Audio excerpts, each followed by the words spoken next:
বন্ধুরা, সবার আগে তো এই নিউজটা দেখো। টুইটার এর নাম চেঞ্জ করে এক্স রাখা হয়েছে। এর মালিক এলন মাস্ক টুইটারকে একটা সুপার অ্যাপ বানানোর স্বপ্ন দেখছে। ইন্টারনেটের দুনিয়ায় সুপার অ্যাপ মানে যে অ্যাপে আমরা প্রায় সবকিছু করতে পারি। আজ থেকে 20 বছর আগে এলন মাস্ক পেপ্যালকে সুপার অ্যাপ বানানোর চেষ্টা করেছিল, কিন্তু ব্যর্থ হয়। যে কাজ পৃথিবীর সব থেকে ধনবান ব্যক্তি করতে পারেনি, কিন্তু ভারতের বিজয় শেখর শর্মা অনেকটা করে দেখিয়েছেন। হ্যাঁ, আমি পেটিএম এর কথা বলছি, যেখান থেকে আপনি mobile recharge, bill payment, FASTag recharge আর ইউপিআই এর পেমেন্টের মতো অনেক কিছু করতে পারেন।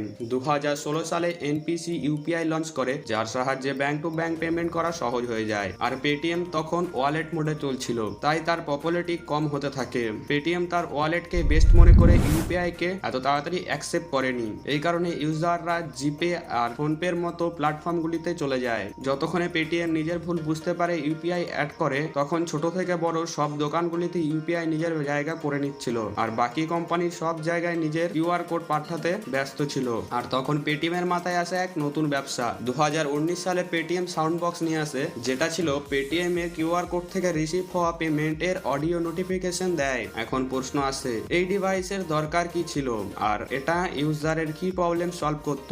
এই কথাটা বোঝার জন্য আমাদেরকে একটা দোকানের ক্যাশ ফ্লো দেখতে হবে। ধরে নিন এমন কোন স্টোর বা দোকান যেখানে বেশি কাস্টমার আসে, তাহলে সেটা একা একটা মানুষের দ্বারা চালানো সম্ভব নয়। এমন একজন থাকে যে কাস্টমারকে জিনিস দেখায় আর প্যাকিং করে, আর একজন ক্যাশ কাউন্টারে বসে কাস্টমারের থেকে বিল নিয়ে থাকে। কিন্তু পেটিএম সাউন্ড বক্স নিয়ে আসার পরে ক্যাশিয়ারের প্রয়োজন প্রায় কম হয়ে যায়। কিন্তু পেটিএম এর প্রথম সাউন্ড বক্স গুলোতে অনেক প্রবলেম ছিল।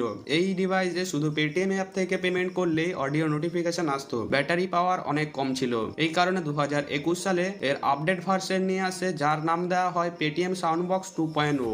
আর এটাতে সব ধরনের পেমেন্ট রিসিভ হতো। এই কারণে প্রচুর সাউন্ড বক্স বিক্রি হয়। পেটিএম সাউন্ড বক্সের থেকে কি করে ইনকাম করে? পেটিএম সাউন্ড বক্স ইনস্টল করানোর জন্য 299 টাকা ওয়ান টাইম ফি নিয়ে থাকে, আর মান্থলি প্যাকেজ 125 টাকা সাবস্ক্রিপশন দিয়ে থাকে। পেটিএম এর প্রায় 53 লক্ষ সাউন্ড বক্স আছে। সব ইউজার মাসে 125 টাকা সাবস্ক্রিপশন নিয়ে থাকে। পেটিএম এই সার্ভিস থেকে মাসে প্রায় 66 কোটি টাকা ইনকাম করে, আর বছরে প্রায় 800 কোটি টাকা ইনকাম করে। ফাইন্যান্সিয়াল ইয়ারের রেভিনিউ অপারেশনে পেটিএম প্রায় 7,900 কোটি টাকা রেভিনিউ করেছিল, আর এতে সাউন্ড বক্সের যোগদান ছিল 10% এর মতো। আপনার কি মনে হয় পেটিএম কতদিনে লস রিকভার করতে পারবে? কমেন্ট করে আপনার মতামত জানান।